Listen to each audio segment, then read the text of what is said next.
ഇന്ന് രാവിലെ എഴുന്നേറ്റപ്പോൾ തന്നെ സാമ്പാർ ഇഡ്ഡലി കഴിക്കാനൊരാഗ്രഹം. അപ്പോൾ രാവിലെ തന്നെ ഞാൻ പരിപ്പത്തിരി എടുത്ത് വെള്ളത്തിലിട്ടു. ഇപ്പോൾ കേശൂട്ടനെ സ്കൂളിലേക്ക് ബസ് കയറ്റി വിട്ടിട്ട് തിരിച്ചു വരികയാണ്. ഫ്രിഡ്ജിൽ കറിവേപ്പില തീർന്നത് കൊണ്ട് നമ്മുടെ ഗാർഡനിലത്തെ കറിവേപ്പില തന്നെ ഒടിക്കാമെന്ന് വിചാരിച്ച്. ഞങ്ങൾക്ക് ഇവിടെ എന്തെങ്കിലും ഇന്ത്യൻ ഫുഡ് കഴിക്കണമെന്ന് തോന്നുകയാണെന്നുണ്ടെങ്കിൽ അടുത്തൊന്നും റെസ്റ്റോറൻ്റ് ഇല്ല പോയി കഴിക്കാൻ. അപ്പോൾ പിന്നെ വീട്ടിലുണ്ടാക്കി കഴിക്കൽ തന്നെ വീക്ക് ഡേയ്സിലൊക്കെ നടക്കുള്ളൂ. ഇന്നിപ്പോൾ ഞാൻ പരിപ്പ് വേവിച്ചെടുത്തു. പരിപ്പ് വേവിക്കുമ്പോൾ ഞാൻ ഇത്തിരി മഞ്ഞൾപ്പൊടിയും വെളിച്ചെണ്ണയും ഉപ്പും കൂടി ഇട്ടിട്ടാണ് വേവിച്ചേക്കണത്. പിന്നെ കുറച്ച് ചെറിയുള്ളി നേരെയാക്കി വെച്ചിട്ടുണ്ട്. ഒരു ചെറിയ തക്കാളിയും എടുത്തിട്ടുണ്ട്. മഞ്ഞൾപ്പൊടി പരിപ്പിലിട്ടുള്ളൂ, ഇനി മഞ്ഞൾപ്പൊടി ഇടുന്നില്ല. വേറെ ആയിട്ട് മുളക് പൊടിയും സാമ്പാർ പൊടിയും ഉപ്പും കൂടി എടുത്തു വച്ചിട്ടുണ്ട്. ഇനി ഇതെല്ലാം കൂടി കുക്കറിലിട്ടിട്ട് ഒരു 5 മിനിറ്റ് തിളപ്പിച്ചെടുക്കാം. അപ്പോഴേക്കും അത് വെന്ത് കിട്ടിക്കോളും. ഇപ്പം നിങ്ങൾ വിചാരിച്ചില്ലേ മല്ലിയില ഇടാണ്ട് എന്ത് സാമ്പാറെന്ന്? മല്ലിയില വാങ്ങിക്കൊണ്ടുവരാൻ ഞാൻ ഓൾറെഡി രേഷേട്ടനോട് പറഞ്ഞിട്ടുണ്ടായിരുന്നു. രേഷേട്ടൻ ജോലി കഴിഞ്ഞ് വരണ വഴിക്ക് മാർക്കറ്റിൽ കയറി മല്ലിയില വാങ്ങിക്കൊണ്ടുവന്നിട്ടുണ്ട്. രാവിലെ തന്നെ വേറൊരു ഭക്ഷണവും കഴിച്ചില്ലെങ്കിലും ഒരു ഗ്ലാസ് ചായ കുടിക്കണം. അപ്പം ചായ ഞാൻ ഉണ്ടാക്കി കുടിക്കാൻ പോവാം. ചായ കുടിച്ചിരുന്നും കൊണ്ടിരുന്നപ്പോഴേക്കും നമ്മുടെ കഷ്ണങ്ങളൊക്കെ വെന്ത് കഴിഞ്ഞിട്ടുണ്ടായിരുന്നു.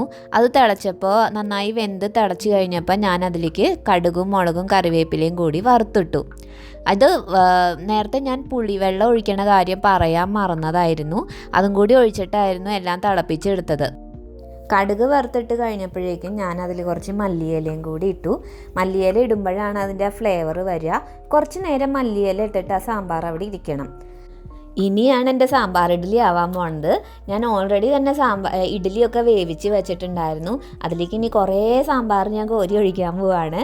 ഇഡ്ഡലിയിൽ കിടന്ന് ആ സാമ്പാറിൽ കിടന്നിട്ട് ആ ഇഡ്ഡലി നല്ലോണം സാമ്പാറൊക്കെ അബ്സോർബ് ചെയ്യണം. അപ്പോൾ കുറേയും കൂടി സോഫ്റ്റായി കിട്ടും. രേഷേട്ടന് സാമ്പാർ ഇഡ്ഡലി വേണ്ട. രേഷേട്ടന് അതുകൊണ്ട് ഞാൻ സാമ്പാറും ഇഡ്ഡലിയും കൂടിയിട്ടാണ് കൊടുക്കുന്നത്.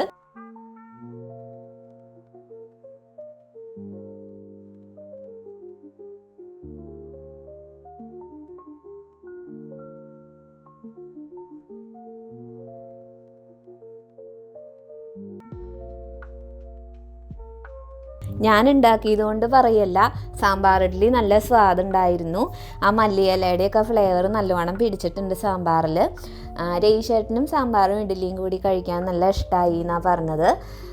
എന്തായാലും ഞാൻ എൻ്റെ ക്രേവിങ്സ് സാറ്റിസ്ഫൈ ചെയ്തു. എനിക്ക് സാധാരണ എപ്പോഴും പീരീഡ്സ് ആകുമ്പോൾ ഇതുപോലെ എന്തെങ്കിലുമൊക്കെ ക്രേവിങ്സ് വരും. അപ്പം ഞാൻ തന്നെ എന്തെങ്കിലും ഉണ്ടാക്കി കഴിക്കും. നമ്മുടെ ആ സമയത്ത് നമുക്ക് ഭയങ്കരമായിട്ട് ആവശ്യമുള്ളത് കൊണ്ടാണോ എന്നറിയില്ല, ഉണ്ടാക്കുന്ന സാധനവും നല്ല ടേസ്റ്റ് ഉണ്ടാവാറുണ്ട്. നിങ്ങൾക്കും ഇതുപോലത്തെ ക്രേവിങ്സ് ഉണ്ടാവാറുണ്ടെങ്കിൽ കമൻറ്റ് ചെയ്യണേ. എന്തായാലും എൻ്റെ വീഡിയോ ഇഷ്ടപ്പെട്ടു എന്നുണ്ടെങ്കിൽ please like and subscribe my channel. Please share to your friends. Thank you. By.